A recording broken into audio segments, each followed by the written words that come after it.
Hello everyone, welcome to unique science hub. So science का chapter 1 matter in our surroundings के हमने first part में पढ़ा था what is matter and its types, that is the states of matter. So in today's class we will read part 2 we will read about the effect of temperature and pressure. Temperature and pressure on matter, मतलब temperature और pressure का क्या effect है matter के ऊपर, इसके बारे में हम आज की क्लास में पढ़ेंगे। ठीक है, so I start with the effect of temperature. Firstly we will read about the effect of temperature on matter. ठीक, अब टेम्परेचर का क्या इफ़ेक्ट है मैटर के ऊपर उसको जानते हैं। ठीक है, तो मान लो आपने पानी लिया है या कुछ भी ले लो, आपने बर्फ़ है, आपके फ्रिज में से बर्फ़ निकाली। ठीक है, उस बर्फ़ निकाली। ठीक है, उस बर्फ़ को किसी भी कंटेनर में लेके आप हीट कर रहे हो। ठीक है, गैस पर रख दिया, हीट कर रहे हो, तो क्या होगा, कुछ टाइम बाद ये मान लो ये बर्फ़ था, आप बर्फ़ के टुकड़े थे, इसको आपने हीट कर दिया, तो कुछ टाइम बाद ये बर्फ़ क्या हो जाएगा, लिक्विड फॉर्म में आ जाएगी। ये आइस था, आइस से क्या बन गया, वाटर। जब आप और हीट करोगे, इसको करते ही जा रहे हो, तो नेक्स्ट क्या हो जाएगा, गैसेस फॉर्म में, गैसेस फॉर्म में आ जाएगी इस तरह से। तो ये यानी टेम्परेचर का क्या इफेक्ट पड़ रहा है स्टेट्स ऑफ मैटर में। पहले वो सॉलिड स्टेट में था, जैसे आपने हीट दिया लिक्विड में चला गया, और हीट देते जा रहे हो तो उसका बॉइलिंग पॉइंट रीच हो गया, देन गैस में आ गया। तो ये इफेक्ट होता है टेम्परेचर का। तो अगर मैं इसको एक फ्लो डायग्राम से बताऊँ तो हम ऐसे कह सकते हैं, सॉलिड को हमने जब हीट दिया तो किस में कन्वर्ट हो गया, लिक्विड में। ठीक है, लिक्विड को फिर हीट करते हैं तो किस में जाएगा, गैसेस फॉर्म में। ठीक, ऐसे ये रिवर्सल भी चलता है। गैस थी, आप इसका कूलिंग दे दो, टेम्परेचर कम कर दो, ठंडी जगह पे रख दो। जब कूल करते हैं तो वो लिक्विड में जाएगी पहले, और उसके बाद और कूल करते हैं देन सॉलिड में जाएगी। इसको आप ले सकते हो, आपने एक गिलास में पानी लिया, उसे रख दो फ्रीजर में जिसमें बर्फ़ जमती है, तो क्या आइस में कन्वर्ट होगी। जैसे और एग्जांपल दो, ट्रे है, पानी भर के रख देते हैं हम ट्रे, वो आइस में कन्वर्ट होती है। How, we just cool that them, तो इससे क्या होता है, आइस फॉर्म हो जाती है। तो यस, टेम्परेचर का इफेक्ट पड़ता है स्टेट्स ऑफ मैटर पे, कि उसका क्या स्टेट है, सॉलिड, लिक्विड एंड गैस। ठीक है, तो कुछ याद रखने वाली चीज़ें क्या है कि इम्पोर्टेंट चीज़ क्या है याद रखने की, जब ये जो सॉलिड है यानी आइस को आप जब गर्म कर रहे हो, गर्म करके वो लिक्विड में जा रही है यानी वाटर फॉर्म हो रही है। ठीक, तो जब इस इंटरवल में जब हम हीट देते हैं तब हम टेम्परेचर चेक करते हैं ना, तो टेम्परेचर में कोई चेंज नहीं आता। टेम्परेचर में तभी चेंज दिखता है जब वो सॉलिड पूरा का पूरा लिक्विड में कन्वर्ट हो गया हो। ठीक है, तो इसे हम जब लिक्विड में कन्वर्ट हो जाता है तो उसे हम कहते हैं मेल्टिंग पॉइंट। ठीक है, तो क्या है, द मिनिमम मेल्टिंग पॉइंट के बारे में, the minimum amount of heat required to melt this solid at atmospheric pressure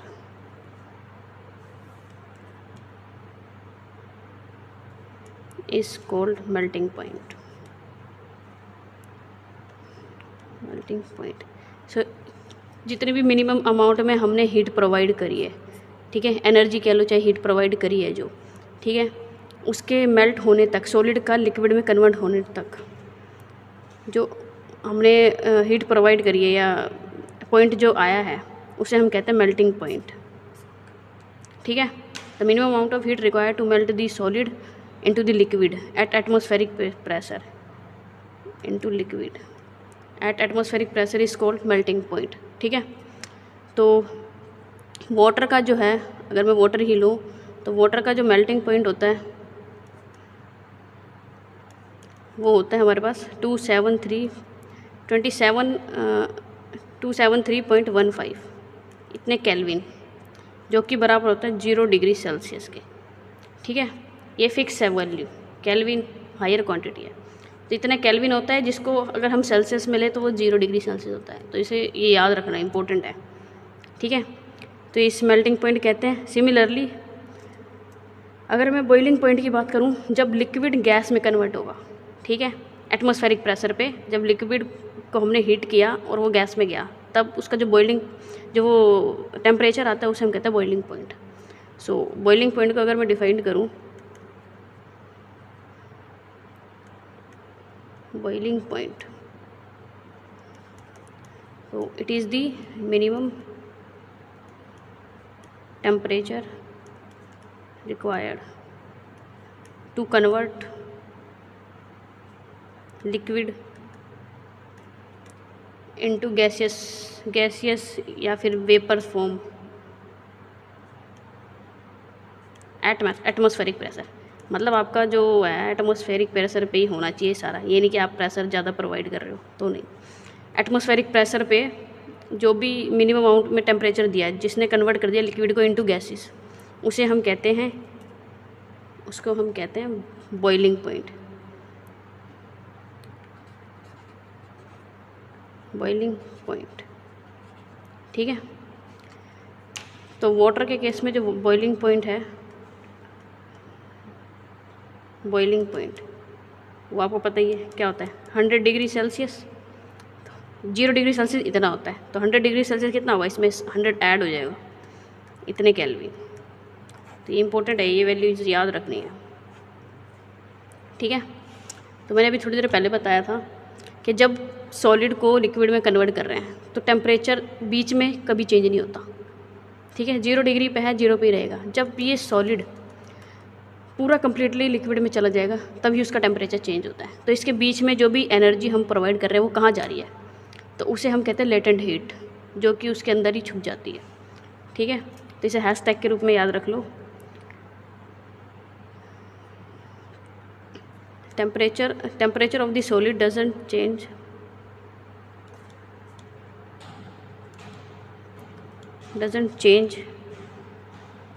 till it completely melt. जब तक चेंज नहीं होता, जब तक उसका वो completely पूरी तरह से मेल्ट नहीं हो जाता, melt into a liquid. Then the heat provided to the solid is called latent heat. तो इसके बीच में जो भी हम हीट प्रोवाइड कर रहे हैं वो हीट को कहते हैं हम लेटेंट हीट। इसे हम हिडन हीट भी कह सकते हैं, क्योंकि ये जो है उस जो गैसेस है वो सॉलिड है उसके अंदर वो हो गई हिडन, मतलब छुप गई, ठीक है। तो इस तरह की जो हीट है जो हमने प्रोवाइड करी उसे कहते हैं लेटेंट हीट, ठीक है। तो ये लेटेंट हीट क्या करती है, ये जो है ना, जो मैंने प्रीवियस क्लास में बताया था, सॉलिड्स के पार्टिकल बहुत आसपास बहुत क्लोजली अरेंज होते हैं, तो उनके बीच में फोर्स ऑफ अट्रैक्शन भी उतना ही ज़्यादा होता है। उस अट्रैक्शन को तोड़ने के लिए लेटेंट हीट मदद करती है, ठीक है। That heat helps to overcome the force of attraction between the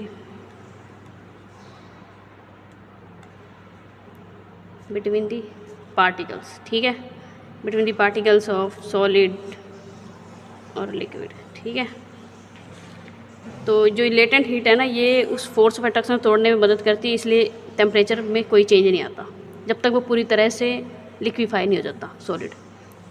similarly gases का भी यही है, जब तक लिक्विड पूरी तरह से गैस में नहीं जाएगा तब तक उसका टेम्परेचर चेंज नहीं होता, और वो जो टेम्परेचर है वो कहाँ जाता है, लेटेंट हीट की फॉर्म में, ठीक है। लेटेंट हीट क्या करती है, फोर्स ऑफ अट्रैक्शन को तोड़ने में मदद करती है, ओके। तो ये तो पूरा हो गया कि मतलब टेम्परेचर का क्या इफ़ेक्ट है। मेन ये है इसमें, ये टेम्परेचर का ये इफ़ेक्ट है। बढ़ाओगे तो अगले फेजेस में जाता है, अगर उसको कम करते जा रहे हो टेम्परेचर को, कूलिंग दे रहे हो, तो ये वापस गैस लिक्विड में जाएगी, लिक्विड देन सॉलिड में जाएगा, ठीक। तो ये हो गया टेम्परेचर के बारे में। अब नेक्स्ट पढ़ना है प्रेशर। अगर प्रेशर मैं चेंज कर दूं तब क्या होगा, effect of pressure on matter, ठीक। अब मैटर के ऊपर प्रेशर का क्या इफ़ेक्ट है। प्रेशर होता है मतलब हम आउटरली कितना प्रेस कर रहे हैं उसको, तो हम प्रेस कर रहे हैं वो चीज़, ठीक है।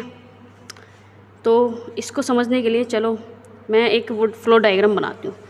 जब सॉलिड है, सॉलिड को हम प्रेस करते हैं, ठीक है, हमने प्रेशर प्रोवाइड किया, ज़्यादा प्रेशर दिया, तो सॉलिड जो है वो जाता है इनटू लिक्विड। इस प्रोसेस को कहते हैं हम फ्यूज़न। सॉलिड का लिक्विड में जाना फ्यूज़न, देन लिक्विड का गैस में आना, ठीक है। लिक्विड को प्रेशर दे रहे हैं, हाईली प्रेस करेंगे टेम्परेचर ऑटोमेटिकली बढ़ेगा, प्रेस करके हम गैसेस फॉर्म में ला रहे हैं, तो ये होता है हमारा वेपराइजेशन।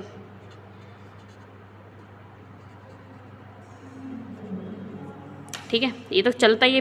पीछे वाली अभी वीडियो में बताया मैंने कि सॉलिड का लिक्विड में कन्वर्जन, लिक्विड का गैस, तो इसके जो प्रोसेस है ना, सॉलिड का लिक्विड में जाना वो होता है फ्यूज़न, लिक्विड का गैस में जाना वेपराइजेशन। इसी तरह से गैस का सॉलिड में जाना, गैस का सॉलिड में जाना, ठीक है, ये होता है डिपोजिशन। ये टर्म्स इंपॉर्टेंट है, याद रखने वाली है, डिपोजिशन, ठीक है। तो पीछे वाले में बताया टेम्परेचर का अपोजिट भी चलता है, तो यहाँ से ये जा रहा है, ठीक है। अगर सॉलिड डायरेक्टली गैसेस फॉर्म में आ जाए, सॉलिड डायरेक्टली गैसेस फॉर्म में आ जाए, तो उस प्रोसेस को हम कहते हैं सब्लिमेशन।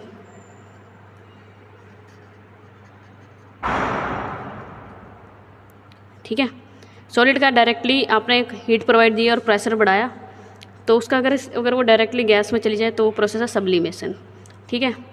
ऐसी गैसेस का लिक्विड में जाना, अभी उल्टी डायरेक्शन में चल रहा है, वो होता है कंडेंसेशन। अब इसके एग्जांपल्स के साथ भी बताते हैं।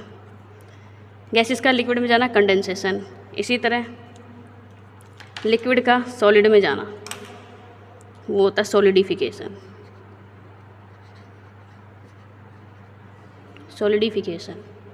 ओके, तो इसे आप बना लेना। सॉलिड का लिक्विड में जाना फ्यूज़न, लिक्विड का गैस में वेपराइजेशन, ठीक। अपोजिट में जाते हैं, तो चलो मैं सब्लिमेशन को बताती हूँ। सब्लिमेशन यानी सॉलिड डायरेक्टली गैसेस फॉर्म में जा रहा है, तो उस प्रोसेस कहते हैं सब्लिमेशन। अब सब्लिमेशन के एग्जांपल्स जो हैं सब्लिमेशन के, वो जैसे कैम्फर है। कैम्फर को हम जब भी हीट और प्रेशर अप्लाई कर दें, हीट ही दे देते हैं या फिर प्रेशर भी अप्लाई करें, तो वो डायरेक्टली वो लिक्विड फेज़ में नहीं जाता, वो डायरेक्टली गैसेस फेज़ में जाता है, तो उस प्रोसेस को हम कहते हैं सब्लिमेशन, ठीक है। तो सब्लिमेशन के एग्जांपल्स जो हो गए वो हैं, सब्लिमेशन के एग्जांपल कैम्फर कपूर, ठीक है। नेफ्थलीन की गोलीज होती हैं जो वो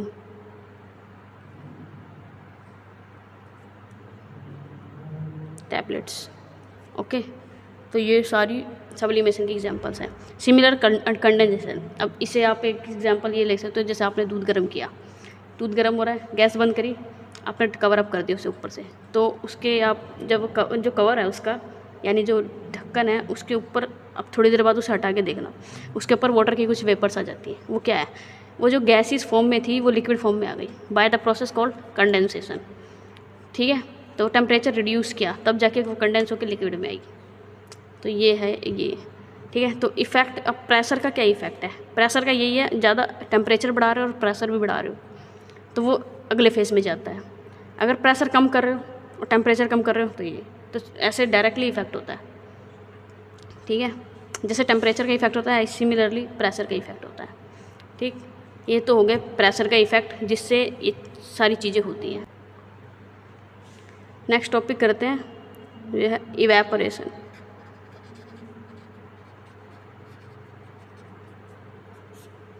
वेपराइजेशन बताया ना, इवेपोरेशन बस ई का डिफरेंस है इसमें। ये क्या होता है इवेपोरेशन, अब हर बार तो हम हीट और ये प्रेशर तो अप्लाई करते नहीं किसी भी चीज़ को की स्टेट्स को चेंज करने के लिए। अब इसके जैसे आपने कपड़े सुखाए, ठीक है, किसी वायर पे फैला के रख दिए, ठीक, कुछ टाइम बाद वो सूख जाते हैं, क्यों, by the process called evaporation, ठीक है। सरफेस पे पानी गिरा हुआ है, कुछ देर बाद सूख जाता है बाय इवेपोरेशन। तो ये जो है it's a phenomena, evaporation is the phenomena of vaporisation of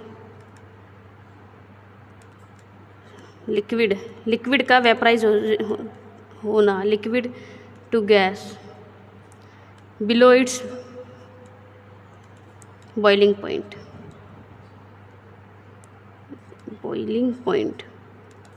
ठीक है, मतलब आपने कोई बॉइलिंग पॉइंट प्रोवाइड नहीं किया फिर भी वेपराइजेशन हो रही है तो उसे हम कहते हैं इवेपोरेशन। ठीक है, into the gas below it's boiling point is called evaporation. ठीक है, बिलो बॉइलिंग पॉइंट इसमें ये है, आपने कोई हीट कोई प्रेशर कुछ नहीं अप्लाई किया, वैसे ही वो वेपराइजेशन हो रहा है, तो वो प्रोसेस होता है इवेपोरेशन। ठीक है, इसके एग्जांपल हो गए clothes dry, wet clothes dry when spread on a wire. ठीक है, जब आप स्प्रेड कर देते हो तो सूख जाता है। सिमिलरली सरफेस वाटर वेपोरेट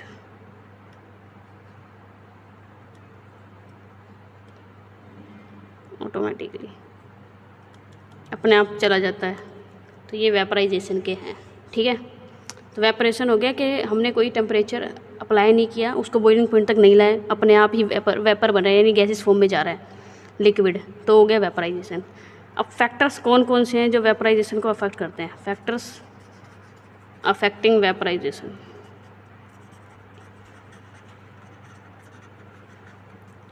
तो कौन कौन से फैक्टर हैं? तो इसमें जो फैक्टर्स हैं उसमें फर्स्ट फैक्टर है सरफेस एरिया। जितना ज़्यादा सरफेस एरिया होगा ना उसका वेपराइजेशन उतना ज़्यादा होगा। अब वही वेट क्लॉथ है, ऐसे ही रख दो, मत स्प्रेड करो, तो उसमें से निकलेगा, मतलब जल्दी सूख जाएंगे नहीं। तो जैसे ही सरफेस एरिया इंक्रीज होगा, increase in surface area, then vaporisation भी इंक्रीज होगा। ठीक है, तो ये डायरेक्टली प्रोपोर्शनल होते हैं। सरफेस एरिया बढ़ाओगे वेपरेशन बढ़ेगा, तो सरफेस एरिया पे डिपेंड करता है फर्स्ट। ठीक है, टेम्परेचर पर डिपेंड करेगा नहीं करेगा वेपराइजेशन। टेम्परेचर बढ़ाओगे तो लिक्विड गैसेस फॉर्म में जाएगी, तो increase in temperature will increase the vaporisation. ठीक है, तो डायरेक्टली इफेक्ट है, ये बढ़ेगा तो ये भी बढ़ेगा। ठीक, टेम्परेचर हो गया। Next is humidity.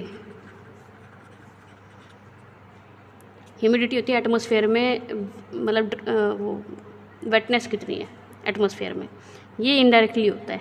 अगर ह्यूमिडिटी ज़्यादा है एटमॉस्फेयर में, यानी कि वाटर के ड्रॉपलेट्स अगर एटमॉस्फेयर में ज़्यादा है, तो जो हमारा वेपराइजेशन है वो कम हो जाएगा, डिक्रीज वेपराइजेशन। या अपोजिट चलता है, अगर ड्राई एयर जो है ड्राई है तो वेपराइजेशन इंक्रीज होगा। तो ह्यूमिडिटी का ये इफेक्ट है, ह्यूमिडिटी बढ़ेगी देन वेपरेशन कम होगा। ठीक है, fourth factor is wind speed, यानी हवा कितनी तेज़ चल रही है। ठीक है, जितनी स्पीड होगी इंक्रीज अगर कर रही है स्पीड ऑफ विंड, देन कपड़े जल्दी सूखेंगे, तो वेपराइजेशन जल्दी होगा। ठीक है, तो ये 4 फैक्टर हैं जिसके ऊपर वेपराइजेशन डिपेंड करता है, जो इसको अफेक्ट करेंगे। सरफेस एरिया बढ़ा दोगे वेपराइजेशन तेज़ होगा, टेम्परेचर बढ़ाओगे तो तेज़ होगा। ह्यूमिडिटी, अगर एटमॉस्फेयर में गीला है, नमी है, तो कपड़े जल्दी नहीं सूखेंगे। Last one is wind speed, जितनी तेज़ हवा होगी जल्दी सूखेगा, यानी वाटर वेपर जल्दी फॉर्म होंगे। तो ये हो गया वेपराइजेशन। ठीक है, अब कुछ एनसीईआरटी के पॉइंट्स है, वो ये हैं कि वाई वी वियर, हम जो है गर्मियों में सूती कपड़े क्यों पहनते हैं, ये है। ठीक है, why should we wear cotton cloth in summer. इसका रीज़न क्या है, इस पॉइंट को हमें वो करना है, रैशनलाइज करना है। Why we should wear, answer बताना है इसका, why should we wear cotton cloth in summer. ठीक है, अब कॉटन की एक प्रॉपर्टी होती है, कॉटन जो है, कॉटन की एक प्रॉपर्टी है, ये एब्जॉर्बेबल मटेरियल है। ठीक है, कुछ भी चीज़ होती है एब्जॉर्ब कर लेता है, तो गर्मी में क्या आता है, पसीना बहुत आता है। ठीक है, तो स्वेटिंग होती है, ये कॉटन क्या करते हैं, जो स्वेट है उसको एब्जॉर्ब कर लेता है। एब्जॉर्ब कर लिया, अब जितना पूरा कपड़ा है, ठीक है, अब उसका सरफेस एरिया इंक्रीज़ है, तो ऑटोमेटिकली वो जो एब्जॉर्ब्ड जो लिक्विड है यानी स्वेट है, वो वेपराइज होने लग जाता है।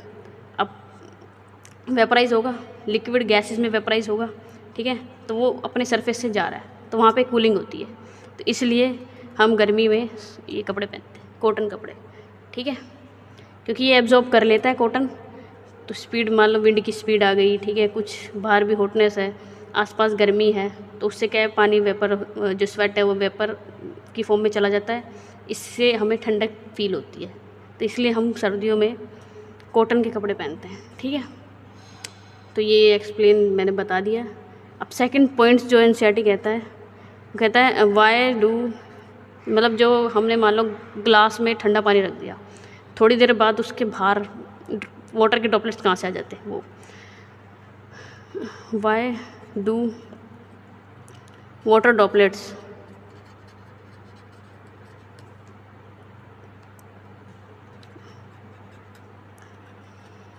when kept outside